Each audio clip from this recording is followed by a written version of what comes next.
About what? About member of parliament. ഈ വീഡിയോയിൽ നമ്മൾ നോക്കാൻ പോകുന്നത് എം പിയെ കുറിച്ചാണ്. 2019 ലോക്സഭ ഇലക്ഷനാണ് വരാൻ പോകുന്നത്. ഇന്ത്യയിൽ ആകെ 545 എം പിമാരാണുള്ളത്. അതിൽ 2 പേര് ആംഗ്ലോ ഇന്ത്യൻ ആയിരിക്കും. അത് പ്രസിഡന്റ് ഡയറക്റ്റ് ആയിട്ട് നോമിനേറ്റ് ചെയ്യുന്നവരായിരിക്കും. കേരളത്തിൽ നിന്ന് മാത്രം 20 എം പിസ് ആണുള്ളത്. ഈ വീഡിയോയിൽ നമ്മൾ നോക്കാൻ പോകുന്നത് എം പി ഇലക്ഷനിൽ നിൽക്കാനുള്ള യോഗ്യത, എം പിയുടെ സാലറി, എം പിയുടെ ഡ്യൂട്ടീസ്. ആദ്യം എം പി ഇലക്ഷനിൽ നിൽക്കാനുള്ള യോഗ്യത. 25 വയസ്സ് പ്രായം, മിനിമം 25 വയസ്സ് പ്രായവും ഇന്ത്യൻ പൗരനോ ആണെങ്കിൽ ആർക്ക് വേണമെങ്കിലും ഇലക്ഷനിൽ നിൽക്കാം. പിന്നെ സെക്യൂരിറ്റി ഡെപ്പോസിറ്റ് ആയിട്ട് 25,000 രൂപ കെട്ടിവെക്കണം. ആകെ ഉള്ള വോട്ടിൽ നിന്ന് 16.6% വോട്ടെങ്കിലും കിട്ടിയാൽ മാത്രമേ ആ സെക്യൂരിറ്റി ഡെപ്പോസിറ്റ് തിരിച്ചു കിട്ടുള്ളൂ. ഇപ്പൊ ഇലക്ഷനിൽ നിന്ന് ജയിച്ചു, ഒരു സ്ഥാനാർത്ഥി ഇലക്ഷനിൽ നിന്ന് ജയിച്ചാൽ ആദ്യം സാലറി, എം പിയുടെ സാലറി ഏപ്രിൽ 2018 ശേഷം 1 ലക്ഷം രൂപയാണ് എം പിയുടെ സാലറി.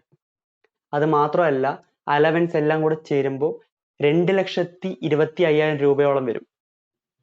അത് കഴിഞ്ഞാൽ എം പി ഫണ്ട്, ഒരു വർഷം എം പി ഫണ്ട് മാത്രം 5 കോടി രൂപ, 5 വർഷത്തേക്ക് 25 കോടി രൂപ.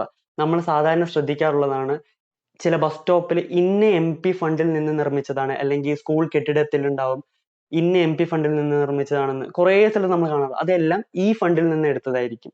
പിന്നെ അടുത്തത് എം പിയുടെ ഡ്യൂട്ടീസ്. മെയിൻ ഡ്യൂട്ടീസ് എന്താണ്? ജനങ്ങളുടെ പ്രതിനിധിയായിട്ട് ലോക്സഭ അസംബ്ലി മീറ്റിംഗിൽ പോയി സംസാരിക്കുക. ആ ലോക്സഭ അസംബ്ലിയിലാണ് ബില്ല് ഇൻട്രൊഡ്യൂസ് ചെയ്യുക, പുതിയ അമെൻമെന്റ്സ് കൊണ്ടുവരിക, പിന്നെ ബഡ്ജറ്റ് ക്രിയേറ്റ് ചെയ്യുക. ഇപ്പൊ സാധാരണ എല്ലാ എം പിസും ചെയ്യുന്നത് ഒരു സ്കൂളിന് ലാബ് ഫെസിലിറ്റീസ്, അല്ലെങ്കിൽ ഒരു ഹോസ്പിറ്റലിന് ഉള്ള ആവശ്യം പുതിയ പുതിയ ഫെസിലിറ്റീസ് കൊണ്ടുവരിക, പിന്നെ അഗ്രികൾച്ചർ കൃഷിക്കാർക്കുള്ള പുതിയ സ്കീം കൊണ്ടുവരിക, ഇതൊക്കെയാണ് ചെയ്തുകൊണ്ടുവരുന്നത്. ഇത് മാത്രമല്ല, ഇനി അടുത്തൊരു സ്റ്റെപ്പായിട്ട് വേറൊരു കാര്യം ചെയ്യണം. പുതിയ ഗവൺമെന്റ് ഇൻഡസ്ട്രീസ് സ്റ്റാർട്ട് ചെയ്യണം.